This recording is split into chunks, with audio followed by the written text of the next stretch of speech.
നിരാശപ്പെടുത്തുന്ന ചില വാർത്തകൾ, ചില സാഹചര്യങ്ങൾ, പ്രതീക്ഷകൾ പെട്ടെന്ന് കൈവിട്ടു പോകുന്ന പോലുള്ള ചില സംഭവങ്ങൾ ജീവിതത്തിൽ കടന്നു വരാം.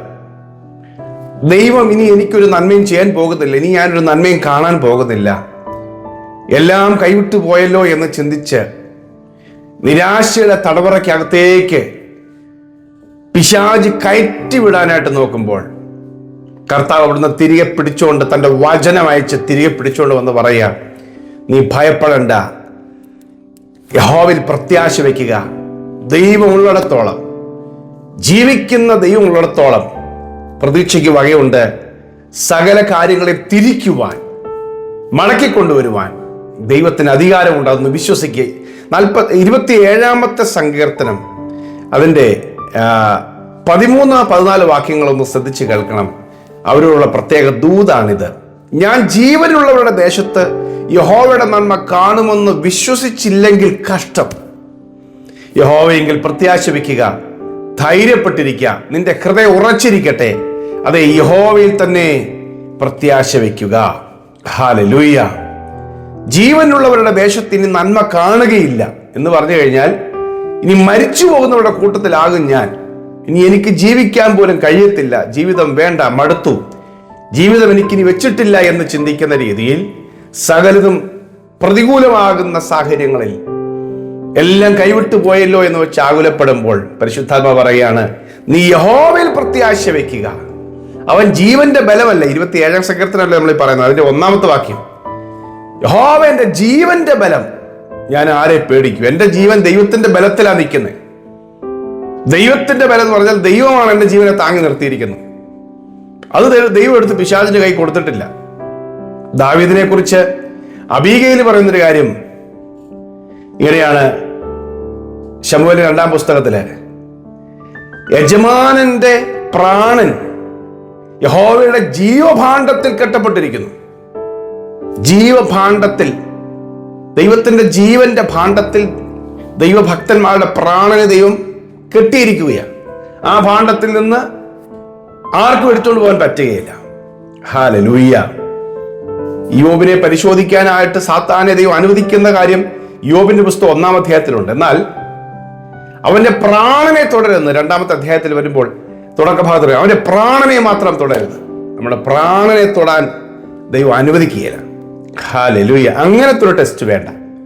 അപ്പൊ ദൈവം ആ കപ്പാസിറ്റിയെല്ലാം അറിയുന്നുണ്ട്. അതേ സമയം തന്നെ അവൻ അറിയാതെ ഒരു ശത്രുവും നമ്മളെ തൊടാൻ ദൈവം സമ്മതിക്കുകയില്ല. ഹല്ലേലൂയ.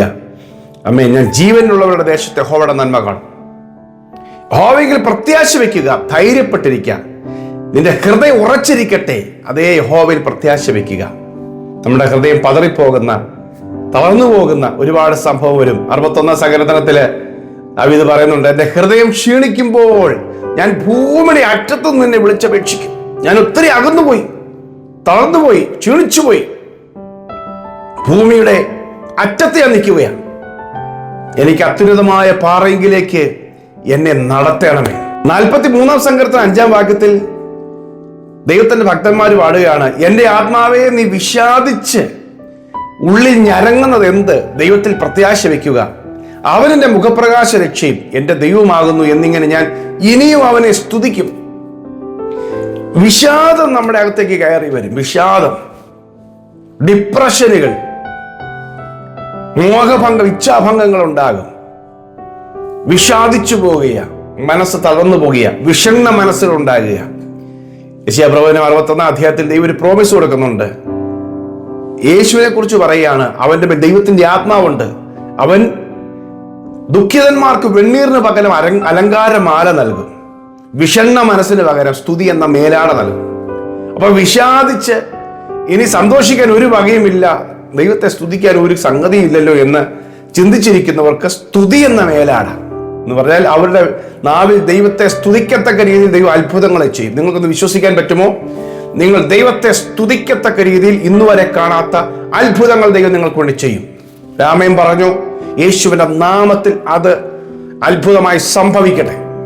ഹല്ലേലൂയ. നിങ്ങൾ വിശ്വസിക്കുക, അത്ഭുതങ്ങൾ ദൈവം ചെയ്യും. നിങ്ങൾ ദൈവത്തെ സ്തുതിക്കാൻ ആരംഭിച്ചുകൊള്ളുക. ആമേൻ. ഹല്ലേലൂയ. വചനം കേൾക്കുമ്പോൾ തന്നെ നമ്മൾ സ്തുതിക്കാൻ ആരംഭിച്ചോണം. വിടുതൽ അത്ഭുതകരമായി വന്നിരിക്കും. ഹല്ലേലൂയ. 37 സങ്കീർത്തനം 7 വാക്യത്തിൽ എഴുതിയിരിക്കുന്നു, യഹോവയുടെ മുമ്പാകെ മിണ്ടാതെ ഇരുന്ന് അവനായി പ്രത്യാശിക്കുക.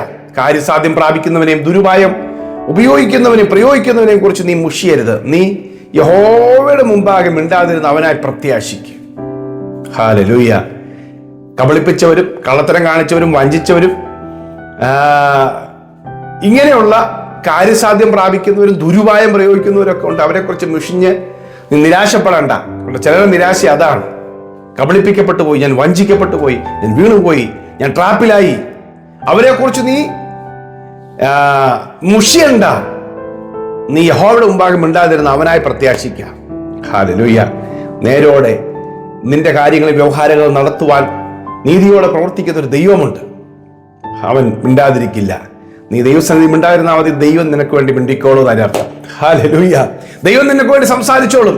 ദൈവം ഇടപെടേണ്ടടുത്ത് ഇടപെടേണ്ട രീതിയിൽ ഇടപെട്ടോളും. ദാവീദ് വലിയ കഷ്ടത്തിലായ കാര്യം 1 ശമൂവേൽ 30 അധ്യായത്തിലുണ്ട്. ഹല്ലേലൂയ. അമാലേക്കര് വന്ന് സിക്ലാഗ് പിടിച്ചോണ്ട് പോയി. സിക്ലാഗ് കീഴടക്കിയിട്ട് അവരെ പ്രിയപ്പെട്ടവരെയൊക്കെ പിടിച്ചോണ്ട് പോയ സമയത്ത് വലിയ കഷ്ടത്തിലായി. ജനത്തിൽ ഓരോരുത്തരുടെ ഹൃദയം താന്താന്റെ പുത്രന്മാരെയും പുത്രിമാരെയും കുറിച്ച് വ്യസനിച്ചിരിക്കൊണ്ട് അവനെ കല്ലെറിയണമെന്ന് ജനം പറഞ്ഞു. ദാവീദോ തന്റെ ദൈവമായ യഹോവയിൽ ധൈര്യപ്പെട്ടു. കൂടെ നിൽക്കുന്നവർ പോലും സപ്പോർട്ട് ചെയ്യാനായിട്ട് 2 ഭാഗത്ത് നിൽക്കുന്നവർ പോലും ഒരു ദിവസം കല്ലെറിയാൻ വേണ്ടി തീരുമാനിച്ച സമയത്ത് വേറെ ആരിലും ധൈര്യപ്പെടാനില്ലാതിരിക്കുമ്പോൾ ദാവീദോ തന്റെ ദൈവമായ യഹോവയിൽ ധൈര്യപ്പെട്ടു. അതെ, കൂടെ നിൽക്കുമെന്ന് ചിന്തിക്കുന്നവരും സപ്പോർട്ട് ചെയ്യുമെന്ന് ചിന്തിക്കുന്നവരും കൈത്താങ്ങായി തീരുമെന്നൊക്കെ പ്രതീക്ഷിച്ചവരൊക്കെ ഉണ്ടല്ലോ, അവരെല്ലാം ഒരു ദിവസം കല്ലെറിയും, ഒരു ദിവസം തെറ്റിദ്ധരിക്കും. ആ സമയത്തും ദാവീദ് തന്റെ ദൈവമായ യഹോവയിൽ ധൈര്യപ്പെട്ടതുപോലെ ദൈവത്തിൽ ധൈര്യപ്പെടുക. ഉറച്ചിരിക്കട്ടെ. നമ്മുടെ ഹൃദയം തളർന്നു പോകരുത്. ഹല്ലേലൂയ. ആമേൻ. ജീവനുള്ള ഒരു ദേശത്ത് യഹോവയുടെ നന്മകളെ കാണുമെന്ന് വിശ്വസിക്കുക. ഞാൻ പ്രാർത്ഥിക്കാം നിങ്ങൾക്ക് വേണ്ടി. ദൈവം വലിയ ധൈര്യം തരട്ടെ. ദൈവം നിങ്ങൾക്ക് വിടുതൽ തരട്ടെ. എല്ലാ ഡിപ്രഷനുകൾ മാറിപ്പോകട്ടെ. എല്ലാ ആകുലങ്ങളും മാറിപ്പോകട്ടെ. നിരാശകൾ മാറിപ്പോകട്ടെ. പ്രിയ കർത്താവേ, ഈ വചനം നിന്റെ മക്കളുടെ കാതുകളിലേക്ക് എത്തുമ്പോൾ അതിന്റെ ജീവനും ശക്തിയുമായി അത് ഹൃദയങ്ങളിലേക്ക് ഇറങ്ങിച്ചെന്ന് നിരാശകളുടെ കർത്താവെ ആ വലിയ കാർമേഘ പടലം ഹൃദയത്തിൽ നിന്ന് എടുത്തു കളഞ്ഞിട്ട് പ്രത്യാശയുടെ കിരണങ്ങൾ ഈ മക്കളുടെ ഹൃദയത്തിലേക്ക് കടന്നു ചെല്ലട്ടെ. വിഷാദിച്ചുള്ളിൽ ഞരങ്ങണ്ട, ദൈവത്തിൽ പ്രത്യാശ വെക്കുക. അവൻ എൻ്റെ മുഖപ്രകാശ രക്ഷി, എൻ്റെ ദൈവമാകുന്നു എന്നിങ്ങനെ ഞാൻ ഇനിയും അവനെ സ്തുതിക്കും. ഞങ്ങളുടെ മുഖം പ്രകാശിപ്പിക്കും. ഈ മക്കൾക്കൂടെ അത്ഭുതങ്ങളെ ചെയ്യും. ദൈവങ്ങളെ കേൾപ്പിക്കുന്നു. അനുഗ്രഹിച്ചു പ്രാർത്ഥിക്കുന്നു. കർത്താവെ, നിന്റെ അത്ഭുതങ്ങളെ കാണാൻ പോകുന്ന ദിവസങ്ങളാണ്. വിഷാദിച്ച് വേദനപ്പെട്ട് കർത്താവെ തകർന്നുപോയ ആ ഓരോ വിഷയത്തിലും ഓരോ ഇടപാടുകളിലും അവിടെയൊക്കെ ദൈവത്തിന്റെ അത്ഭുതകരമായ പ്രവൃത്തികളെ കാണുവാനിടയാകട്ടെ. എല്ലാം നന്മയ്ക്ക് വേണ്ടി ദൈവം ചെയ്യും. യേശുവിൻ നാമത്തിൽ തന്നെ.